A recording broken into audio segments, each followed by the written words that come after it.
ओम नमः शिवाय। शिव भक्तों, आप सभी का स्वागत है शिव महापुराण के इस पावन पाठ में। हम पढ़ रहे हैं रुद्र संहिता।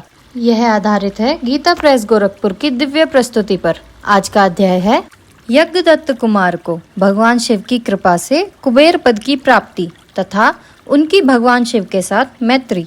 सूत जी कहते हैं, मुनीश्वरों, ब्रह्मा जी की यह बात सुनकर नारद जी ने विनय पूर्वक उन्हें प्रणाम किया और पुनः पूछा, भगवान भक्तवत्सल भगवान शंकर कैलाश पर्वत पर कब गए और महात्मा कुबेर के साथ उनकी मैत्री कब हुई?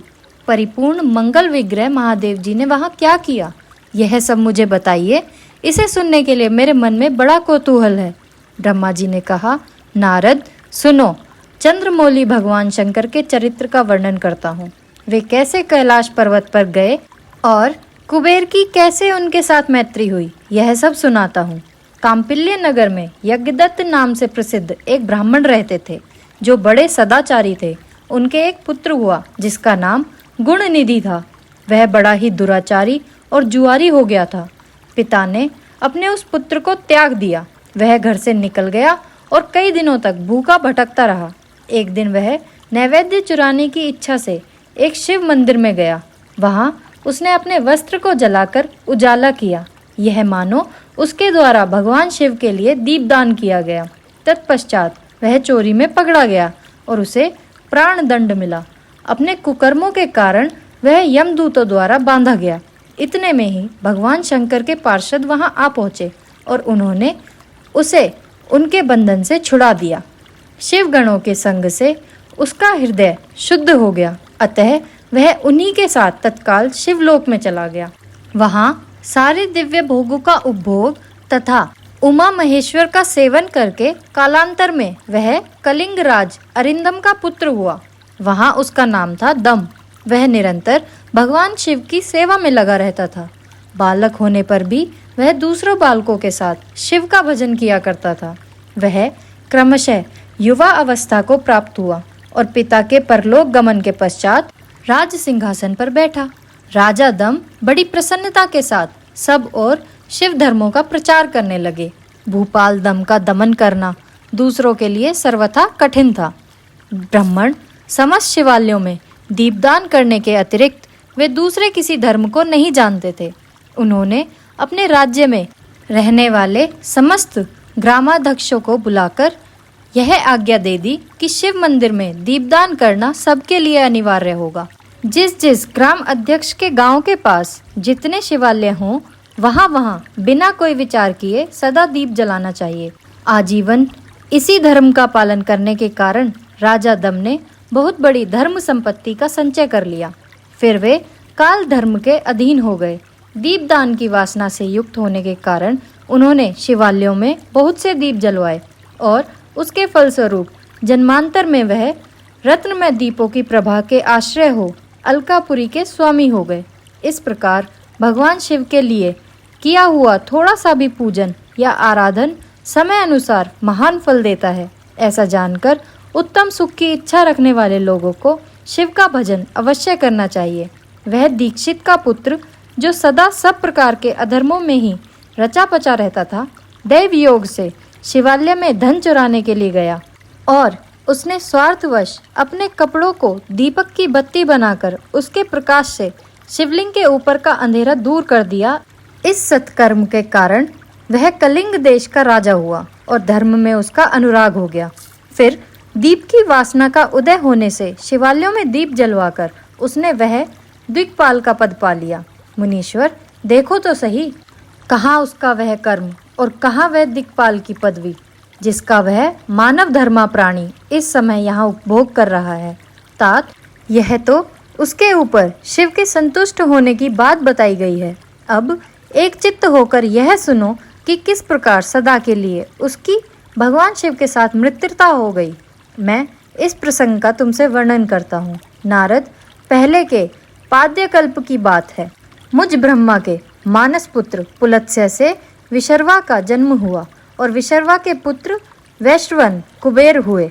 उन्होंने पूर्व काल में अत्यंत उग्र तपस्या के द्वारा त्रिनेत्रधारी महादेव की आराधना करके विश्वकर्मा की बनाई हुई इस अलकापुरी का उपभोग किया। जब वह कल्प व्यतीत हो गया और मेघवाहन कल्प आरंभ हुआ, उस समय वह यज्ञदत्त का पुत्र, जो प्रकाश का दान करने वाला था, कुबेर के रूप में अत्यंत दुस्सह तपस्या करने लगा।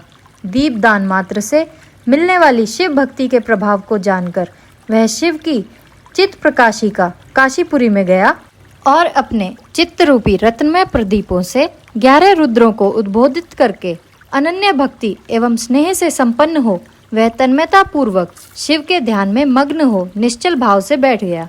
जो शिव की एकता का महान पात्र है, तप रूपी अग्नि से बड़ा हुआ है, काम क्रोध आदि महाविघ्न रूपी पतंगों के आघात से शून्य है, प्राण निरोध रूपी वायु शून्य स्थान में निश्चल भाव से प्रकाशित है, निर्मल दृष्टि के कारण स्वरूप से भी निर्मल है तथा सद्भाव रूपी पुष्पों से जिसकी पूजा की गई है, ऐसे शिवलिंग की प्रतिष्ठा करके वह तब तक तपस्या में लगा रहा जब तक उसके शरीर में केवल अस्थि और चर्म मात्र ही अवशिष्ट नहीं रह गए। इस प्रकार उसने 10,000 वर्षों तक तपस्या की। तदंतर विशालाक्षी पार्वती देवी के साथ भगवान विश्वनाथ कुबेर के पास आए। उन्होंने प्रसन्न चित्त से अलकापति की ओर देखा। वे शिवलिंग में मन को एकाग्र करके टूटे काठ की भांति स्थिर भाव से बैठे थे। भगवान शिव ने उनसे कहा, अलकापते, मैं वर देने के लिए उद्यत हूँ, तुम अपना मनोरथ बताओ। यह वाणी सुनकर तपस्या के धनी कुबेर ने जो ही आंखें खोलकर देखा, त्यों ही उमावल्लभ भगवान श्रीकंठ सामने खड़े दिखाई दिए। वे उदय काल के सहस्त्रों सूर्यों से भी अधिक तेजस्वी थे और उनके मस्तक पर चंद्रमा अपनी चांदनी बिखेर रहे थे।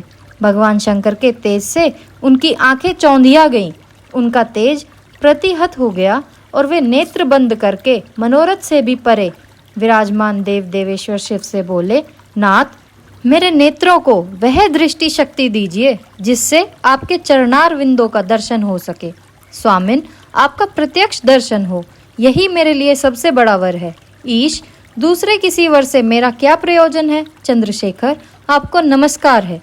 कुबेर की यह बात सुनकर देवादिदेव उमापति ने अपने हथेली से उनका स्पर्श करके उन्हें देखने की शक्ति प्रदान की। दृष्टि शक्ति मिल जाने पर यज्ञदत्त के उस पुत्र ने आंखें फाड़ फाड़ कर पहले उमा की ओर देखना आरंभ किया।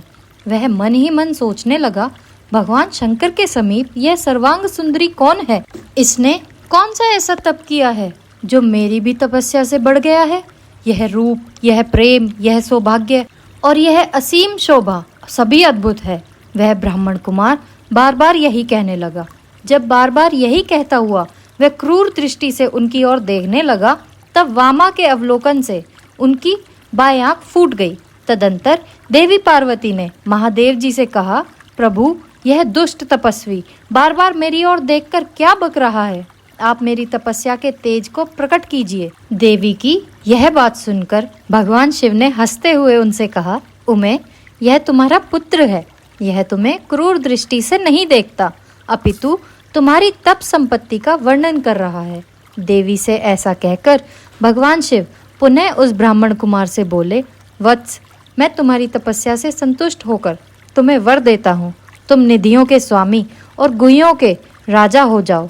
सुव्रत, यक्षों, किन्नरों और राजाओं के भी राजा होकर पुण्य जनों के पालक और सबके लिए धन के दाता बनो। मेरे साथ तुम्हारी सदा मैत्री बनी रहेगी और मैं नित्य तुम्हारे निकट निवास करूंगा। मित्र, तुम्हारी प्रीति बढ़ाने के लिए मैं अलका के पास ही रहूंगा। आओ, इन उमा देवी के चरणों में साष्टांग प्रणाम करो, क्योंकि ये तुम्हारी माता हैं। महाभक्त यज्ञदत्त कुमार, तुम अत्यंत प्रसन्न चित्त से इनके चरणों में गिर जाओ। ब्रह्मा जी कहते हैं, नारद, इस प्रकार वर देकर भगवान शिव ने पार्वती देवी से फिर कहा, देवेश्वरी, इस पर कृपा करो। तपस्विनी, यह तुम्हारा पुत्र है। भगवान शंकर का यह कथन सुनकर जगदम्बा पार्वती ने प्रसन्नचित हो यज्ञदत्त कुमार से कहा, वत्स, भगवान शिव में तुम्हारी बड़ी सदा निर्मल भक्ति बनी रहे। तुम्हारी बाईं आंख तो फूट गई, इसलिए एक ही पिंगल नेत्र से युक्त रहो। महादेव जी ने जो वर दिए हैं वे सब उसी रूप में तुम्हें सुलभ हों। बेटा, मेरे रूप के प्रति ईर्ष्या होने के कारण तुम कुबेर के नाम से प्रसिद्ध होगे। इस प्रकार कुबेर को वर देकर भगवान महेश्वर पार्वती देवी के साथ अपने विश्वेश्वर धाम में चले गए। इस तरह कुबेर ने भगवान शंकर की मैत्री प्राप्त की और अलकापुरी के पास जो कैलाश पर्वत है वह भगवान शंकर का निवास हो गया। हमारा यह अध्याय यहीं समाप्त होता है। कल हम पढ़ेंगे भगवान शिव का कैलाश पर्वत पर गमन तथा सृष्टि खंड का उपसंहार। आपको यह अध्याय कैसा लगा कमेंट सेक्शन में बताएं। चैनल को सब्सक्राइब करना ना भूलें, इससे हमें इस ज्ञान को दूसरों तक पहुंचाने में मदद मिलती है। हर हर महादेव।